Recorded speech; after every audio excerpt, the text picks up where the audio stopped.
ভিডিওটি পড়ার আগে আমার চ্যানেলটি অবশ্যই সাবস্ক্রাইব করে রাখবেন। ধন্যবাদ। আমার স্বামী যখন তার মায়ের মিথ্যে কথা বিশ্বাস করে আমাকে থাপ্পড় মেরেছিল, সেই দিন থেকে আমার সাথে তার সম্পর্ক অনর্থী ঘটে চলেছে। না সে আগ বাড়িয়ে ঠিক করেছে, আর নাই বা আমি আগ বাড়িয়ে কিছু বলতে গিয়েছি। আমার বিয়ের পরে 6 মাস পর্যন্ত সবই ঠিকঠাক ছিল, খুব হ্যাপি ছিলাম আমরা। আমার স্বামী আমার খুব ভালোবাসতেন, কিন্তু হঠাৎ করেই তার অচেনা আচরণে পরিবর্তন আসতে শুরু হয় যখন থেকে তার মায়ের আগমন হয়েছিল আমাদের ছোট্ট পৃথিবীতে। একদিন দুপুর বেলা যখন রাকিব অফিসে ছিলেন, তখন আমি বসে বসে কম্পিউটারে গ্রাফিক ডিজাইনের কাজ করেছিলাম। আমি একজন মধ্য ক্যাটাগরি গ্রাফিক ডিজাইনার। অবশ্য আমি টাকা সংসারে কাজে লাগাতে দিতে না রাকিব, কিন্তু আমার কাজ করার মাধ্যমে বাসার ডোরবেল বেজে ওঠে। আমি অবাক হলাম, কারণ রাকিব তো এ সময় আসে না। আমি ফোন উঠিয়ে রাকিবের নাম্বারে কল লাগালাম। 3বার কল হতে তিনি ধরে বললেন, কি ব্যাপার আশু, আজ দেখি এই টাইমে কল করেছো, কিছু লাগবে? আমি ফোন কানে চেপে দরজার সামনে এগোতে এগোতে বললাম, না আমার কিছু লাগবে না রাকিব, আসলে দরজায় কে যেন বেল বাজাচ্ছে। রাকিব হুট করে বলল, হাই হাই আশু, আমি তো তোমাকে বলতেই ভুলে গিয়েছিলাম যে মা আসবে বলেছিলাম আজকে, গিয়ে দরজা খুলে দাও। রাকিবের কথা শুনে আমার ভয় বা রা ঝাপটে ধরলো। এমন না যে আমার শাশুড়িকে আমি অপছন্দ করি, কিন্তু তিনি প্রচুর স্ট্রিক্ট, কাজে অনেক ভুল ধরেন। আমার রাগ সবসময় নাকের ডগায় থাকে। তবুও আমি নিজেকে সামলে নিয়ে কল কেটে দরজা খুলে দিলাম। মন থেকে মাকে সালাম জানালাম। মা আমার সালাম দিল ঠিক, কিন্তু মুখটা হালকা বাঁকা করে, যা সূক্ষ্ম নজরে পর্যবেক্ষণ না করলেও কেউই ধরতে পারবে না। আমি তবুও সেই দিকে ভ্রুক্ষেপ করলাম না, মাকে ভিতরে আসতে বললাম। তিনি মুখ ভেঙচিয়ে বললেন, সে তুমি না বললেও আমি আসব। আমি তাও কিছু বললাম না, কিন্তু আমি জানতাম না যে সেই দিন থেকে আমার সংসারের ফাটল ধরবো, যা একমাত্র আল্লাহ ছাড়া কেউ ঠিক করতে পারবে না বোধহয়। তারপর সারাদিন তার একটা না একটা হুকুম আদেশ চলতেই থাকলো আমার উপর। রাকিব বাসায় আসার পর জানতে পারলাম মা নাকি 5-6 মাস এখানে থাকবে। সারাদিন কাজ করার পর ক্লান্ত হয়ে যখন বিছানায় মাথা রাখলাম, তখন রাকিব আমায় জড়িয়ে ধরলেন। আমি রাকিবকে ছাড়ানোর চেষ্টা করে বললাম, আমি খুব ক্লান্ত রাকিব। রাকিব আমাকে ছেড়ে গালে হাত রেখে বললেন, কেন, কি হয়েছে? আমি বললাম, সারাদিন কাজ করে ক্লান্ত আমি। কি কাজ করেছো? আমি শান্ত ভঙ্গিতে উঠে বসে বললাম, মা আজ আমাকে দিয়ে অনেক কাজ করিয়েছে, আমাকে বসার সুযোগও দেয়নি। আমার এ কথা কোনো জানি রাকিবের চোখে মুখে রং পাল্টে গেল। কিছুটা আগে আভাস বোধহয় তিনি আমার বাহু ধরে একটা স্বাভাবিক আশু, শাশুড়ি কাজ করে দেবে না তো আর কার কাজ করে দেবে? আমি অবাক হয়ে রাকিবের মুখ প্রাণে তাকিয়ে থাকলাম। এই প্রথম লোকটার মুখে এমন কথা শুনলাম, যেখানে কোনো বোঝার তাগিদ ছিল না, ভয়ঙ্কর করা, অর্থাৎ যেটা আমাকে করতে হবে। আমি আর কথা না বাড়িয়ে শুয়ে পড়লাম। রাকিব আমার আবারও জড়িয়ে ধরলো, কিন্তু আমি কোনো পাল্টা প্রতিক্রিয়া দেখালাম না। রাকিব হয়তো আমার কিছুটা অবাক হয়েছিল, কারণ সবসময় জড়িয়ে ধরার বিপরীতে আমিও তাকে জড়িয়ে ধরতাম। কিন্তু তিনিও আর কিছু বললেন না, স্বাভাবিকভাবেই ঘুমিয়ে পড়লেন। কিন্তু আমার চোখে তখন বাস্তবতার দৃষ্টি ঝাঁকাচ্ছে। কাল সকালে হয়তো আবারও সে একই গবাদা খাটুনি খেটে যেতে হবে আমার। এরপরে টানা 20 দিন আমার গেল গাধা খাটুনি আর শাশুড়ি মায়ের খোটা শুনে। প্রতিদিন তিনি আমার দ্বারা বাড়ির আসল কাজ ছাড়াও বাড়িতে কাজ করাতেন, যেগুলো করার কোনো প্রয়োজনই নেই, কিন্তু তবুও তিনি আমার কথা মানতেন না।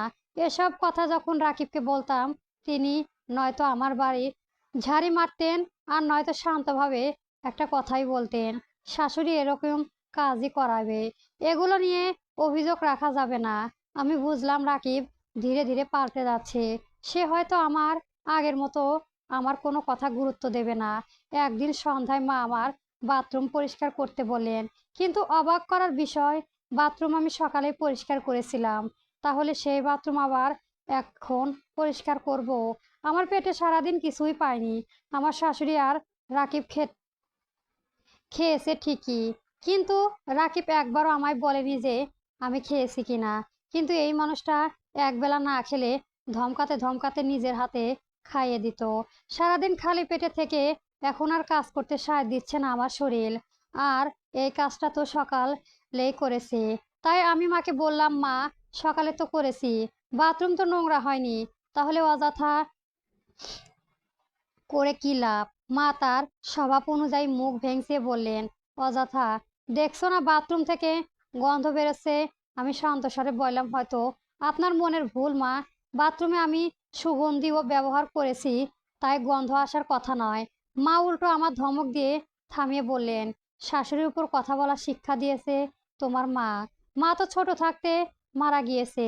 সৎ মা এতটুকু শিখায়নি যে শাশুড়ি যা বলে তা সিদ্ধায় মেনে পালতে হয়। আমাকে নিয়ে বললেও আমি চুপ থাকতে পারি, কিন্তু আমার মৃত মাকে নিয়ে কথা শোনানো আমার রক্ত টকবক করে ওঠে। একদিন অত্যাচার অপমান সহ্য করার পরও আমি মৃত মাকে নিয়ে এমন কথা বলা আমি রেগে গিয়ে বললাম, আমার মাকে নিয়ে এমন কথা বলবেন না আম্মা। তিনি এই দুনিয়াতে নেই ঠিকই, কিন্তু আম্মু আমায় যথেষ্ট ভালো শিক্ষায় বড় করেছেন।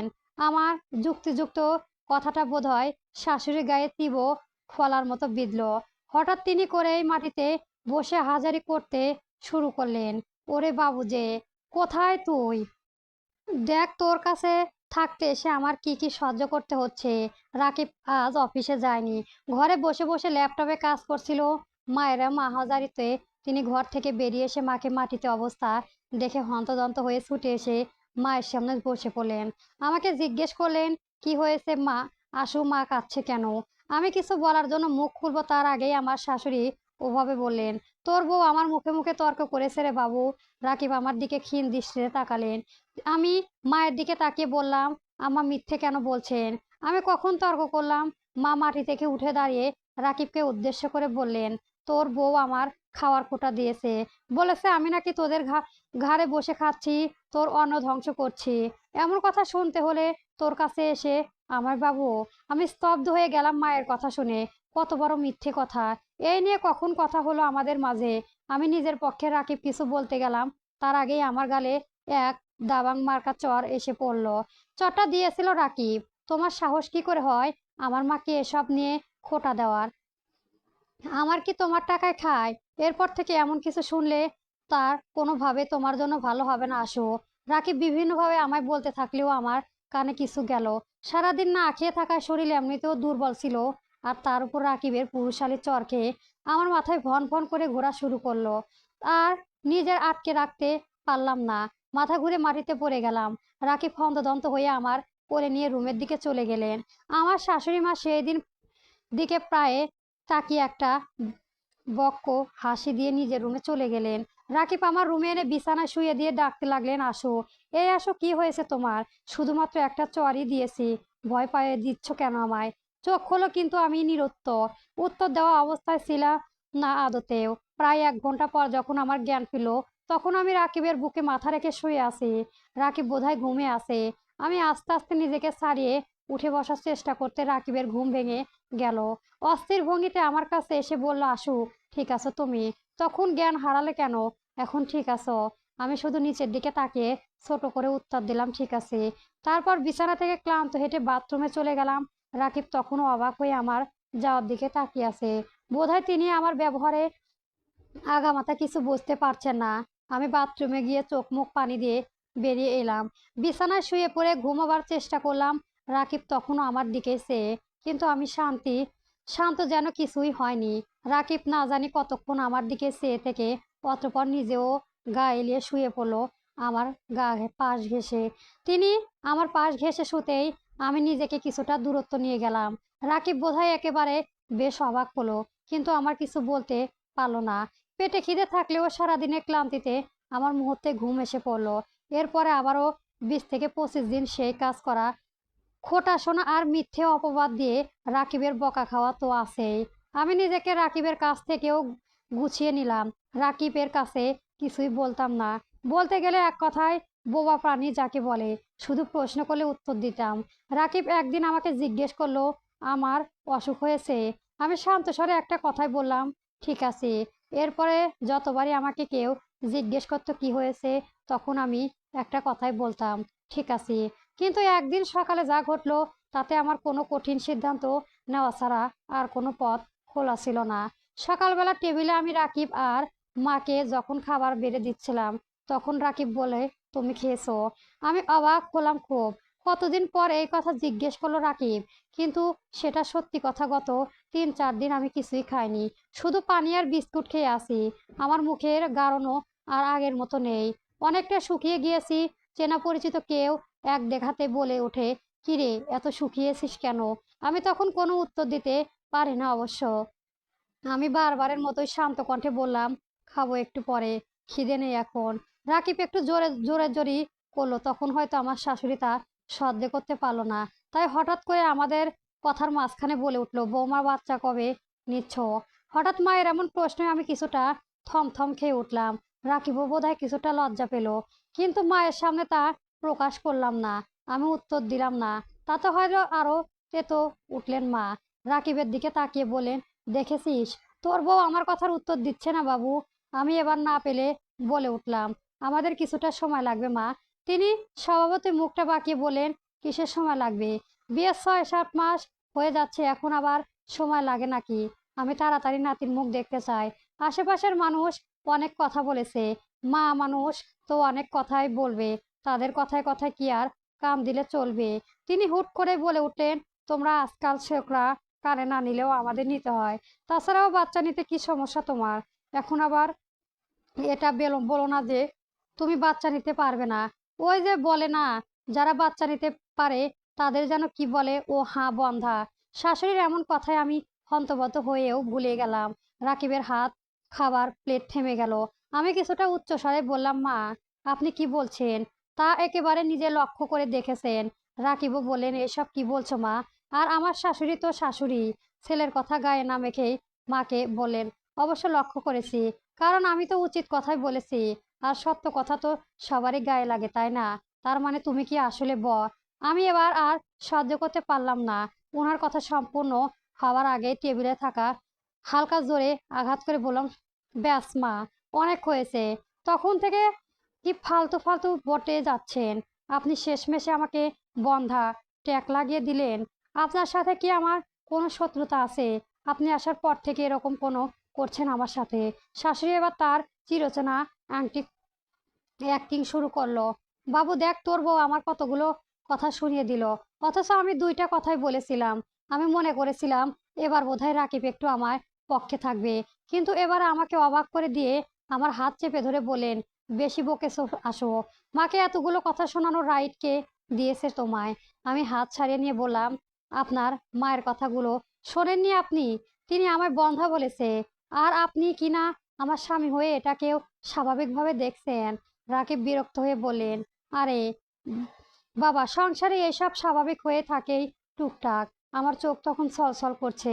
আমিও তো একটা মানুষ রাকিব, আর কত সহ্য করব? আপনার মা আসার পর থেকে কম শোনাচ্ছেন আমায়? ওই দিন তো একটা ভুল কথায় আপনার হাতে বিনা কারণে মারও খেলাম আর কত। আর শেষ পর্যন্ত কিনা নিঃশ্বাস আটকে আবারও বললাম, বন্ধা বলে দিলেন আমায়। একবার রাকিব কিছুটা চেঁচিয়ে বলে উঠলেন, তো এতে রিয়াক্ট করার কি হয়েছে? শাশুড়ি তো বলেছে, স্বাভাবিকভাবে নিতে পারছো না নাকি তুমি আসলেই বন্ধা? কি? শেষ পর্যন্ত রাকিবের মুখ থেকেও এই কথা শুনতে হলো আমায়। ছলছল করা চোখ থেকে এবার টুপ করে পানিটা গড়িয়ে পড়লো। রাকিব বোধহয় নিজের কথায় নিজেই অনেকটা অবাক হয়েছে। আমার দিকে এগিয়ে আসতে নিলেই আমি কিছুটা পেছালাম। থমকানোর গলায় বললাম, আপ আপ আপনিও আমায়? রাকিব আমার দিকে এগিয়ে আসতে আসতেই বলেন, শোনো আসো। আমি ওভাবে বলতে চাইনি। আমি আবারও এক ধাপ পিছিয়ে গিয়ে বললাম, আপনিও আমায় বন্ধা। রাকিব আমার কাঁধে ছুঁতে গেলেই আশুলিছেন। আমি তার হাত ছড়িয়ে দিলাম। শেষমেশে আপনার মুখ থেকেও নিজেকে বন্ধা নামে পরিচিত হতে হলো আমার। আমি কি এতটাই তুচ্ছ হয়ে গেছি রাকিব? বলতে বলতেই আমি টেবিলের সাথে ধাক্কা খেয়ে পড়তে নিলাম। রাকিব আমার ধরার জন্য এগিয়ে আসতেই আমি হাত উঁচিয়ে তাকে থামিয়ে দিলাম। আমার কাছে আসবেন না খবরদার, বলে এলোমেলো পায়ে দৌড়ে নিজের রুমে চলে গেল। ওদিকে রাকিব স্তব্ধ হয়ে দাঁড়িয়ে আছে। আসলে সে নিজেই বুঝতে পারেনি যে কিভাবে তার মুখ থেকে এত বড় বাক্যটা বেরিয়ে আসলো। রাকিবের মা মুখ ভেঙচিয়ে বলল, ঢং দেখো না মেয়ের। রাকিব তার মায়ের দিকে তাকিয়ে বলল, মা তুমি এখনো এমন করছো? তোমার কথাটা শুনে আমিও খুব কষ্ট পেয়েছি, তবুও তোমার পক্ষে কথা বলেছি। আর কত বড় কথাটা আমি বলে দিয়েছি। তাতেও কারোই কষ্ট পাবার কথা, আর তুমি বলেছো ঢং। রাকিবের মা মুখটা একটু কাঁদো কাঁদো করে বলল, এখন তুইও আমার এভাবে বলবি বাবু? রাকিব বিরক্ত নিয়ে বলল, আমি তো খারাপ কিছু বলিনি মা। তুমি আসার পর থেকে মেয়েটার উপর দিয়ে ঝড় বয়ে দিচ্ছে, তবু আমি কিছু বলিনি, কারণ তুমি কষ্ট পাবে। মেয়েটার মুখের দিকে আমি তাকাতে পারি না, মুখটা শুকিয়ে গেছে। আসো আমার সাথে 1 মাস ধরে ঠিক মতো কথা বলে না, সংসারে ফাটল ধরে গেছে আমাদের। রাকিবের মা অবাক হবার ভান করেই বলল, তুই বলতে চাইছিস আমার জন্য তোদের সংসারে ফাটল ধরেছে? রাকিব অসহায় গলায় বলল, আমি সেটা বলি। রাকিবের কথা সম্পূর্ণ করার আগেই সিঁড়ি দিয়ে পায়ের আওয়াজ ভেসে আসলো। রাকিব পিছনে তাকিয়ে দেখলো আশু সুটকেস নিয়ে নামছে। রাকিব অবাক হয়ে দৌড়ে আশুর নিকট এসে দাঁড়ালো পথ রোধ করে। আমি সুটকেস নিয়ে নামতেই তার পথ রোধ করা দেখে কোনো রকম প্রতিক্রিয়া করলাম না, শান্ত স্বরে বললাম, সরে দাঁড়ান। রাকিব অস্থির হয়ে বললেন, আশু, আমি সত্যি ওভাবে বলতে চাইনি, বিশ্বাস করো। আমি আবারও একই কথা বললাম, সরে দাঁড়ান। রাকিব এবার আমার হাতে স্পর্শ করতে গেলে আমি হাতটা ছিটকে সরিয়ে দিলাম।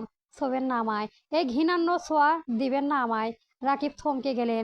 তার মধ্যে আমি ঠিক একটু আগেই থামকানো আমিটাকেই দেখতে পাচ্ছিলাম। থামকানো গলায় তিনিও বললেন, আ আমায় ছোবেন, তোমার ঘৃণা হয় আসো। আমি নিজে থমকে গেলেও বাহির থেকে বুঝতে না দিয়ে তাচ্ছিল্য হাসি দিয়ে বললাম, হয়তো। রাকিব কয়েক কদম পিছু হেঁটে গেলেন। আমি এই সুযোগে দরজার দিকে হাঁটা ধরলাম। দরজা খুলে বেরিয়ে যাওয়ার সময় পিছু ফিরে একেবারে রাকিবের দিকে বললাম, চলে যাচ্ছি, আপনি থাকেন আপনার নাতির পাগল মাকে নিয়ে।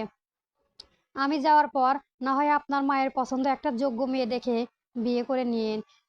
সে না হয় আপনাকে বছরে 4টা বাচ্চা দিয়ে সুখী বানিয়ে দেবে, তখন আপনার মায়ের কলিজা ঠান্ডা হবে। আপনাকেও থাকতে হবে না কোনো এক বন্ধ মেয়ের সাথে। আর কোনো কথা বললাম না আমি, হনহনিয়ে বেরিয়ে এলাম ফ্ল্যাট থেকে। রাকিবের মাও অনেক অবাক হয়েছিলেন। তিনি হয়তো ভাবতে পারেনি আমি এমন একটা ডিসিশন নেব। লিফট দিয়ে নিচে নেমে গেলাম। ট্রেনে উঠে 2 ঘন্টার মধ্যেই বাড়ি পৌঁছে গেলাম। বাসায় কলিং বেল বাজিয়ে দাঁড়িয়েই থাকলাম। দরজা খুলে দিয়ে আমার ছোট্ট ভাই তাসু। তাসু অবাক হয়ে বলল, আপু তুই? আমি শান্ত স্বরে বললাম, সাইড দে। তাসু সরে গিয়ে মাকে ডাকলো। আমি ভিতরে সোফায় বসলাম। মা রান্নাঘর থেকে এসে আমার সোফা দেখে বলে, আসু কি রে মা, হুট করে না জানিয়ে চলে এলি যে? জামাই বাবা যে কথায়? মাম্মি নিজের হাতের দিকে তাকিয়ে আছি, তখনও নেই। মা অবাক হলো, নেই মানে? আমি কিছু বলার আগেই মা, বাবা আর চাচা চাচিরা হাজির হলো ড্রয়িং রুমে। বাড়ি তারে ঘরে করে আমার কাছে এসে বলল, আসো মা আমার, কখন এলি? জামাই বাবাজি কোথায়? আমি চোখ তুলে বাবার দিকে তাকালাম। বাবা আমার চোখে চোখ রেখেও আতঙ্কে উঠলো। আসো কি হয়েছে মা তোর? চোখে মুখে এই অবস্থা কেন মা? ও এবার বিচলিত হয়ে বলল, কি হয়েছে? চাচা চাচি মা বাবা তাসু সবাই প্রশ্নে আমি একটাই উত্তর দিলাম, ঠিক আছে। বাবা বলল, ঠিক আছিস মানে? এই অবস্থা কেন তো তাহলে? আমি এবার আর নিজেকে আটকাতে পারলাম না, ঝরঝর করে কেঁদে দিলাম। সবাই বিচলিত হয়ে জিজ্ঞেস করতে লাগলো, কি হয়েছে? আমি কেঁদে কেঁদে বললাম, ঠিক আছি, আমি ঠিক আছি। এতই ঠিক আছিস যে এই ঠিক থাকা আমায় চাই না, আমি শান্তি চাই, নিজেকে খুঁজে পেতে চাই বাবা। বাবা আমাকে বুকে টেনে নিয়ে বলল, কি হয়েছে মা? বাবাকে খুলে বল। আমি এক এক করে সব বলে দিলাম কাঁদতে কাঁদতেই। তাসু আমার কথা শুনেই রেডে দিয়ে আমার হাত ধরে দাঁড় করিয়ে বলল, চল কি হয়েছে আজ আমি এর শোধ দেখাবো। সবাই আটকালেও তাসু কারোর কথা না শুনে আমার হাত ধরে নিজে মেতে লাগলো। ছেলেটা আমার থেকে মাত্র 1.5 বছরের ছোট, সৎ বোন হলেও আমায় অনেক ভালোবাসে। আপুই আপুই করে বাড়ির মাথায় তুলে ফেলে আমার পিছু হলে। কিন্তু 2 থেকে 3 কদম বাড়ানো পরেই আমি আমার শরীরে শক্তি পেলাম না। চোখে ঝাপসা দেখে কিছু সেকেন্ডের মাঝে জ্ঞান হারিয়ে মাটিতে লুটিয়ে পড়লাম। মা বাবা চাচা চাচি চিৎকার করে উঠলো, আসু। তাসু আমার আমার মাথা কোলে নিয়ে ডাকতে লাগলো, আপুই আপু। রাকিব স্তব্ধ হয়ে মায়ের দিকে তাকিয়ে আছে। রাকিবেরও মাও কিছুটা ইতস্ত করে তার দিকে তাকিয়ে আছে। রাকিবের মা তার দিকে এগিয়ে আসতে চাইতে রাকিব হঠাৎ করে বলে উঠলো, তোমার খুশি লাগতেছে মা? এই প্রথমবার রাকিবের মা অবাক হলো সত্যিকারের অর্থে। কি বলেছিস বাবু? আমার ছেলের সংসার ভাঙবে আর আমি খুশি হব? রাকিব মলিন হেসে বলল, তুমি তো এটাই চেয়েছিলে মা। রাকিবের মা কিছু বলতে গেলেই তাদের ফ্ল্যাটের দরজা খোলা থাকায় এক প্রতিবেশী ঢুকে পড়ে। রাকিব আর তার মা তাকালো সেদিকে। মহিলাটির নাম সোমা। সুমা রাকিবের দিকে তাকিয়ে বলে, কি গো রাকিব? আশু দেখি ব্যাগপত্র সুটকেস নিয়ে বেরিয়ে গেল। ব্যাপার কি বলতো? 1 মাস ধরে দেখছি তোমার মাও মেয়েটার উপরে অত্যাচার শুরু করেছে। রাকিবের মা সুমার কথায় তেতে উঠে নিজের পক্ষে সাফাই গিয়ে বলেন, আমি কি অত্যাচার করেছি? হ্যাঁ, মেয়েটার কথা শুনে না তাই একটু ঝামেলা হয়, তাই আর কি। সুমা বেগ অবাক হয়, ডান করে বলে, ও আচ্ছা, তাই নাকি? তাহলে ওই দিন কি হলো? মেয়েটা তো কাজ করছিল, এমনিতেও সারাদিন আপনি তাকে দিয়ে কাজ করান। মেয়েটা খারাপ সময় পায় কি না কে জানে। আপনি আবার পরিষ্কার বাথরুম পরিষ্কার করার জন্য বললেন। আবারও রাকিবের দিকে তাকিয়ে বলল, জানো বাবা, মেয়েটা শুধু এইটুকুই বলেছিল যে বাথরুমটা তো পরিষ্কার, আবার পরিষ্কার করে অযথা কষ্ট করবে কেন? আর তোমার মা তখন আশু মৃত মাকে নিয়ে কথা তুলে যে সে নাকি আশুকে কোনো শিক্ষা দেয়নি। এতে আশু একটু রেগে গিয়ে তোমার মাকে চুপ করে বলার তোমাকে কি না কি বানিয়ে বলল, আর তুমিও মেয়েটার গায়ে হাত তুলে দিলে। রাকিব চোখ বড় বড় করে মায়ের দিকে তাকিয়ে থাকলো। রাকিবের মা বুঝতে পারলো না কি করবে। এভাবে যে তার সব কাজকর্ম ফাঁস হয়ে যাবে তা সে ভেবেও দেখেনি। এবার সে রাকিবকে কি দিয়ে বোঝাবে? রাকিব কিছুদিন আগে থেকে শুরু করে আজ পর্যন্ত প্রতিটা ঘটনা নিজের মস্তিষ্কে পুনরায় এনে কল্পনা করলো। হুট করে তাদের বাসায় তার মায়ের আগমন, আশুর সাথে প্রতিদিনের ঝামেলা হওয়া, আশুকে রাকিবের থাপ্পড় মারা, আশুর ধীরে ধীরে পরিবর্তন হয়ে যাওয়া, শরীর চিকন হয়ে যাওয়া, আর আজকে তার মায়ে আশুকে বন্ধা বলে অপমান করা, লাঞ্ছনা দেওয়া, সবই ধীরে ধীরে মনে করতে করতে হাতের মুঠ শক্ত হয়ে নিল। তার মানে মেয়েটা একটু না সীমা বাহিরে সহ্য করেছে, তা চুপ করে থেমেছে, কারণ প্রতিবাদ করলে মার খাওয়ার আর আবারও অপমান লাঞ্ছনা শিকার হতো। আর রাকিব কিনা তার মায়ের দিকটাই ভেবে গেল, যেখানে প্রথম থেকে তার আশুর সাথে থাকা উচিত ছিল, আর সেখানে সে কাপুরুষের মতো আবার আজ কিনা নিজেও আশুকে বন্ধা বলে দিল। এর কি আদৌ ক্ষমা আছে? আশু কি কখনো তাকে ক্ষমা করবে? আশু পরিবার এসব জানতে পারলে আদৌ আশুকে রাকিবের জীবনে ফিরতে দেবে? মেয়ে তাদের চোখের মণি বলে কথা। মা মরা যাওয়ার পরও বাবা আরেকটা বিয়ে করলেও সৎ মা আশুকে অনেক ভালোবাসে, নিজের মেয়ের থেকেও বেশি। এক কথায় তাদের রাজ্যের রানী হলো আশু। তার সেই রানী আশু কিনা রাকিবের সংসার দাসী হয়েছিল গোটা 1 মাস ধরে। মেয়েটার সামনে কোন মুখ খুলে যাবে রাকিব? লজ্জাটা ঘিনে ধরে তাকে অবশ্য ধরেই আষ্টেপৃষ্ঠে ঝাপটে ধরে, কিন্তু তাই কি রাকিব হাত গুটিয়ে বসে থাকে? না, কিছুতেই না। তার আশুকে সে ফিরিয়ে আনবে। আশু যদি রেখে তাকে চড় থাপ্পড়ও মারে, তা সে ফিরে আসবে না যতক্ষণ না আশু তার সাথে আসে। রাকিব দৌড়ে গিয়ে রুমে গাড়ির চাবি, ওয়ালেট আর ফোন পকেটে ঢুকিয়ে ভালো একটা শার্ট গায়ে দিল। অতঃপর রুমে বেরিয়ে সে সুমার দিকে তাকিয়ে ধন্যবাদ জানিয়ে বলল, ধন্যবাদ আন্টি, আপনার মতো মানুষ খুবই কম আছে। আপনার মতো মানুষ না থাকলে আজকাল কত জায়গায় মানুষ কত মানুষের সাথে কি কি করে মিথ্যে আহাজারি করে মিথ্যে নাটক বানিয়ে সম্পর্ক নষ্ট করে দেয় আল্লাহ জানে। শেষে উক্তটি মায়ের দিকে তাকিয়ে বলল রাকিব। রাকিবের দৃষ্টি তো রাকিবের মা মাথা নত করে ফেললেন। আসলে তার এবার সত্যি লজ্জা লাগছে। সময় বেগম হেসে শুধুবার জানালেন, ধন্যবাদ দেবার কিছুই নেই বাবা, আসলে মেয়েটা অনেক ভালো আর অনেক লক্ষ্মী। সবার কাছে প্রিয় হয়েছিল মেয়েটি এই 6-7 মাসের মধ্যে। সবার সাহায্য করতো, হাসি মজা করতো। সারাদিন মেয়েটা সংসারে সুন্দর মতো একা হাতে সামলাতো। ওইটুকু একটা কিউট মেয়ের জন্য এতটুকু তো করাই যায়। বেরিয়ে গেল সুমা। রাকিব নিজেও দরজা দিতে বেরোতে গেল। তার মা বলল, কোথায় যাস বাবু? রাকিব মায়ের দিকে না তাকিয়ে বলল, যেখানে গেলে আমার আশুকে ফিরিয়ে এনে নিজে আর তোমার করার পাপের ক্ষমা চেয়ে আবারও তাকে ফেরত পারবো সেখানে। রাকিবের মা মুখটা শুকিয়ে গেল, আর কিছুই বলার মতো থাকলো না তার। রাকিব বেরিয়ে গেল চোয়াল শক্ত করে। আশুকে হাসপাতালে নেওয়া হয়েছে। মেয়েটা জ্ঞান হারাবার পরে চোখে মুখে পানি দিয়েও কোনো লাভ হয়নি। আশুর বাবার বারবার নিজেকে দোষারোপ করেছে। মেয়েটাকে কল করলে সে সবসময় বলতো যে আব্বা আমি ভালো আছি, আর তিনিও মেয়ের কথা বিশ্বাস করে নিতেন। কিন্তু তার কি উচিত ছিল এই 6-7 মাসে একেবারে গিয়ে তার মেয়েটাকে দেখে আসা? সে শুধু বিশ্বাস করেছে তার জামাইয়ের উপরে, কারণ তার মতো রাকিব খুবই ব্যক্তিবান একজন মানুষ। নিজের দায়িত্ব সে যথাযথভাবে পালন করতে জানে। কিন্তু তিনি কি আর ভেবেছিল তার ব্যক্তিবান রাকিব এতটাই মা ভক্ত হবে যে নিজের স্ত্রীকে মৃত্যু মুখে ঠেলে দিবে? হ্যাঁ, আশু প্রায় মৃত্যুর দিকেই ঢলে পড়েছে বলতে গেলে। মেয়েটা নাকি 1-2 মাসে ধরে ঠিক মতো খায় না, রক্তশূন্যতা দেখা যাচ্ছে, প্রেশার বেড়ে গেছে, আর গত 4 থেকে 5 দিন ধরে নাকি পেটে কিছুই পড়েনি। যে প্রতি মাসে গরিব দুঃখ মানুষদের খাওয়ার খাওয়ায়, তার মেয়ে নাকি দুই এক দুই দিন ধরে খাওয়া পায়নি। এত নিষ্ঠুর কিভাবে হলো রাকিবের মা? আর রাকিব, তার কি একবারও নিজের স্ত্রীর চেহারা নজর আসে নাই? রাকিব নজরে আসলেও অবহেলা করেছে কেনটা? আশুকে অবজারভেশনে রাখা হয়েছে। মেয়েটার শরীরে পুষ্টি নেই একেবারে। আর কয়দিন গেলে বোধহয় মেয়েটা মৃত্যুর কোলে ঢেলে পড়তো। না, তিনি আর কিছুই ভাবতে পারছেন না। মাথা চেপে চেয়ারে বসে পড়লেন। আশুর সৎ মা স্বামী এই অবস্থা দেখে এগিয়ে আসলেন। তিনি মাত্রই এসেছে হাসপাতালে। তিনি আশুর অবস্থা দেখে সম্পর্কে কিছুই জানেন না এখনো। স্বামীকে এভাবে মাথা চেপে বসে থাকতে দেখে তিনি জিজ্ঞেস করলেন, ওগো কি হয়েছে? এত টেনশনও দেখাচ্ছে যে তোমায়। আর আশু, আশু কোথায়? ও ঠিক আছে তো? কিছুই হয়নি তো? আমার মেয়েটার দেখা করা যাবে না ওর সাথে? আশুর বাবা এক দৃষ্টিতে তাকিয়ে থাকলে স্ত্রীর প্রাণে। কি জবাব দেবে তিনি স্ত্রীকে? সে যদি জানতে পারে তার আদরের মেয়ে আর কয়েকদিন গেলে মৃত্যুর সাথে পরিচিত হতো, তাহলে কি অবস্থা হবে তার? আশুর মা মারা যাওয়ার পর 5 বছর পর সবার জোরাজোরি তিনি আরেকটা বিয়ে করেছিল। মানে করেছিলেন সৎ মা হয়তো আশুকে অত্যাচার করবে, কিন্তু তাকে অবাক করে সৎ মাই আশু সবচেয়ে কাছের হয়ে দাঁড়ালো। দ্বিতীয় বউ যেমন আশু ছাড়া কিছুই বুঝতো না, তেমনি আশু তার সৎ মা ছাড়া কিছুই বুঝতো না। এক কথায় একে অপরের চোখের মনি ছিল দুজন।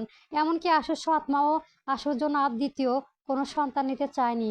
যদি আশুর আদর কমে যায়, তবুও আশু ও আশুর বাবা জোরাজোরি করেই তাসুকে নিয়েছে। এরপর তিনি তার সন্তানের নামই শুনতে চাইতেন না। তার এতটাই কথাই ছিল, আমার আশু ও তাসুই আমার কাছে 10টা সন্তানের সমান। আর কোনো সন্তান আমি নিব না। তাদের আদর থেকেই থাকবে, আর কোনো ভাগাভাগি চলবে না। এই পরিপ্রেক্ষিতে তখন কেউ আর কিছু বলতে পারতো না। আর যদি আশুই অবস্থা তিনি জানতে পারে, নিশ্চয় জ্ঞান হারাবেন। আদরের মেয়ে এই অবস্থা কেনই বা সহ্য করতে পারে? কিন্তু বলতে তো হবে, তাই না? তিনি সবকিছু বদলাই আশু মাকে। রাকিব আশুদের বাড়ির সামনে দাঁড়িয়ে আছে। দরজার দারোয়ান আঙ্কেলকে আগে জিজ্ঞেস করতে চাইলেন যে আশু এখানে এসেছে কিনা, কিন্তু সাহস হলো না, তাই সোজা ঢুকে গেলেন। কিন্তু দারোয়ান তাকে থামিয়ে দেয়। রাকিব ভ্রু কুঁচকে দারোয়ানের দিকে তাকালো। কি হলো আঙ্কেল, আটকালন কেন আমায়? দারোয়ান হাত ছড়িয়ে বলেন, বাড়িতে তো কেউ নেই বাবা। রাকিব অবাক হয়ে বললেন, কেউ নেই মানে? আমার স্ত্রী আশু তো এখানে আসার কথা। দারোয়ান দীর্ঘশ্বাস ফেলে বললেন, বাবা তাড়াতাড়ি সামনে সিটি হাসপাতালে যান। রাকিব ভয়ে ভয়ে বলল, কেন? কারো কিছু হয়েছে? দারোয়ান সাহেব মাথা নতিয়ে বলেন, হ্যাঁ বাবা, আপনার স্ত্রী অর্থাৎ আশু ম্যাডামকে সিটি হাসপাতালে ভর্তি করা হয়েছে। রাকিবের দুনিয়া যেন থমকে দাঁড়িয়েছে। আশু, তার আশু হাসপাতালে? কি হয়েছে আশুর? মেয়েটা তো অসুস্থ, স্বাভাবিকভাবে ঘর থেকে বেরিয়ে গিয়েছিল, তাহলে রাস্তায় কোনো অঘটন ঘটেনি তো? রাকিব যখন হাসপাতালে পৌঁছালো তখন সময় সন্ধ্যা 6টা। রিসিপশনে দাঁড়ানো মেয়েটির কাছে এসে জিজ্ঞেস করলো, আসফিয়া আশু নামে কাউকে এখানে ভর্তি করা হয়েছে?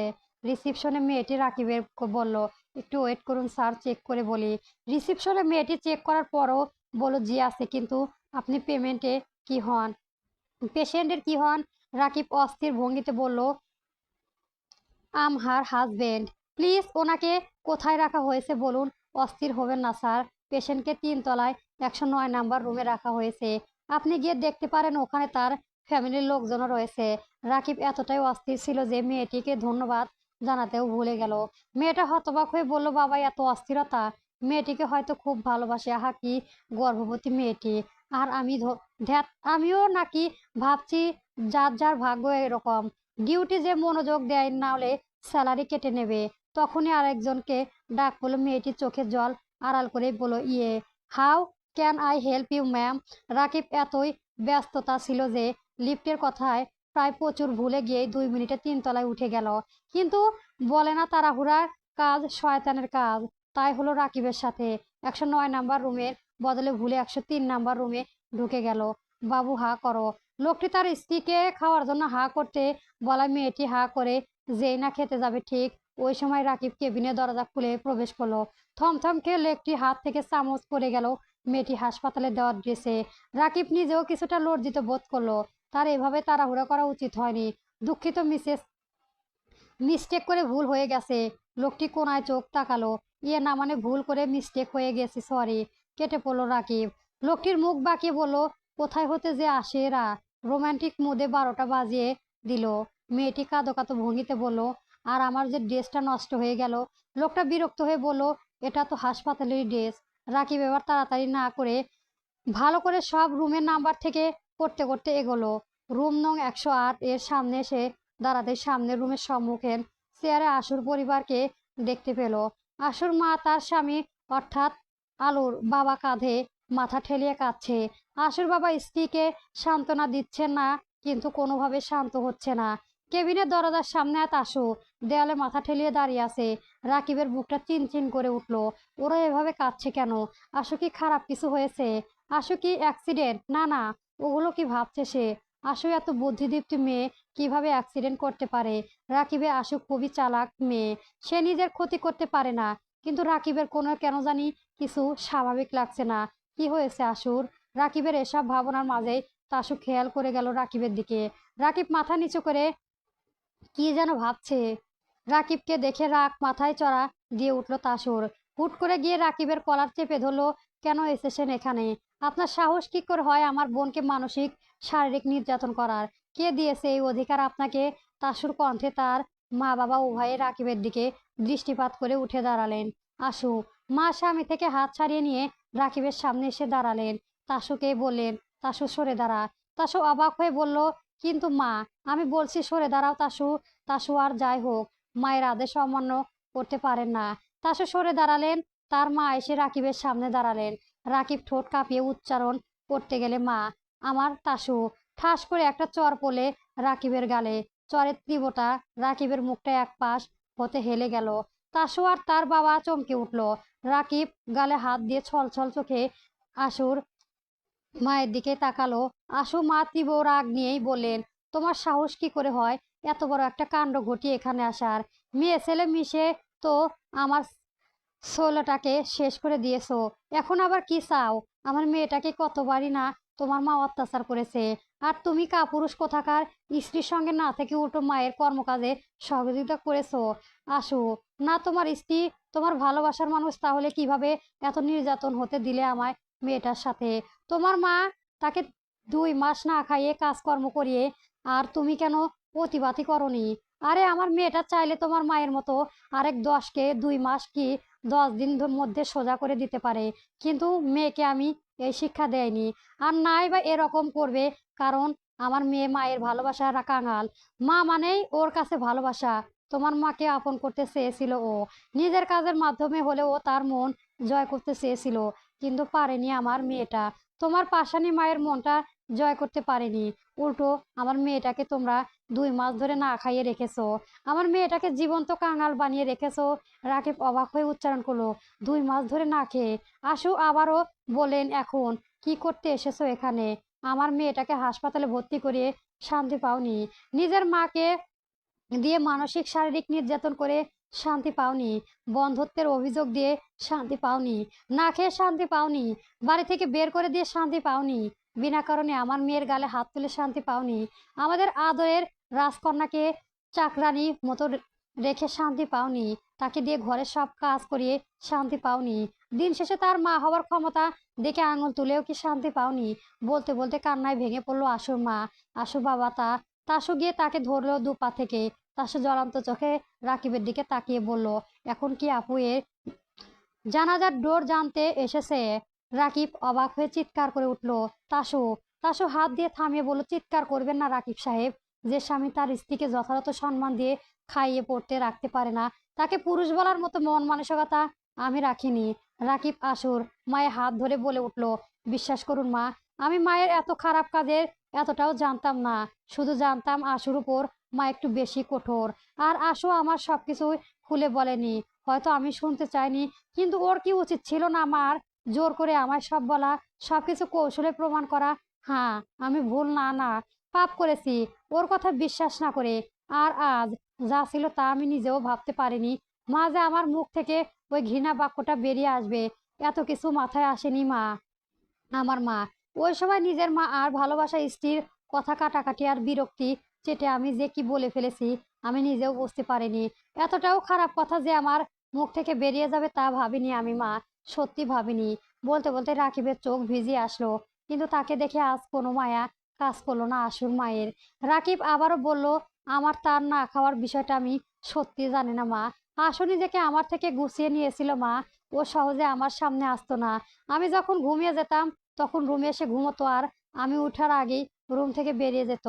গত 2 মাস ঠিক মতো আমি আশুর সাথে সময় কাটাবার সুযোগ পাইনি। আশু আমাকে সেই সুযোগও দেয়নি। হ্যাঁ, আমি ভুল ছিলাম, কিন্তু তাই বলেও আমার থেকে এতটা দূরত্ব বাড়িয়ে নেবে? আমিও কম যন্ত্রণায় ভুগেছি। মা বলুন, স্ত্রীর অবহেলা, কথা না বলা, আচমকায় দূরত্ব বাড়িয়ে নেওয়া কতই না পুরুষ বা সহ্য করতে পারে। আমিও তো তিলে তিলে ভুগছি। একদিকে কাজের প্রেশার, অন্যদিকে রোজ ওদের ঝগড়া।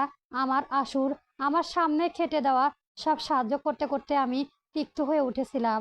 তাই মায়ের সামনে আশুকে ধমক দিলাম, যাতে মা খুশি হয়ে চুপ হয়ে যায় আর আশুকেও এত কথা না শুনতে হয়। কিন্তু আমার আশু যে এত যন্ত্রণার মধ্যে ছিল, তা কি আমি জানতাম মা? এবার আসলে রাকিবের চোখ থেকে টুপ করে কয়েক ফোঁটাও অশ্রু গড়িয়ে পড়লো। আশু মায়ের মনে হলো, সত্যি তো ছেলেটাকে কম সহ্য করেছে। নিজের স্ত্রীকে নিজের সামনে অপমান হতে দেখার কোনো আসল পুরুষের পক্ষে সম্ভব না। কিন্তু রাকিবের এতটাও ভুল প্রতিবাদ না করে ওর মা কে নীরব প্রশ্রয় দিয়েছে, যা ওর মায়ের সাহস বাড়িয়ে দিয়েছে। রাকিবের বাবা কিছুই বলছে না। আশুর পরিবারের মধ্যে আশুর বাবাই রাকিবকে বেশি স্নেহ করতেন। বাবা হারা সন্তান রাকিব। যেমন তার ব্যবহার, তেমনি তার উপস্থিত বুদ্ধি। সব দেখে মুগ্ধই তো হয়েছে তিনি আশুকে রাকিবের হাতে তুলে দিয়েছিলেন। কিন্তু শেষেমেশে রাকিব যে তার বুদ্ধিটা মায়ের কপটায় খাটতে পারে, তা তো জানতেন না তিনি।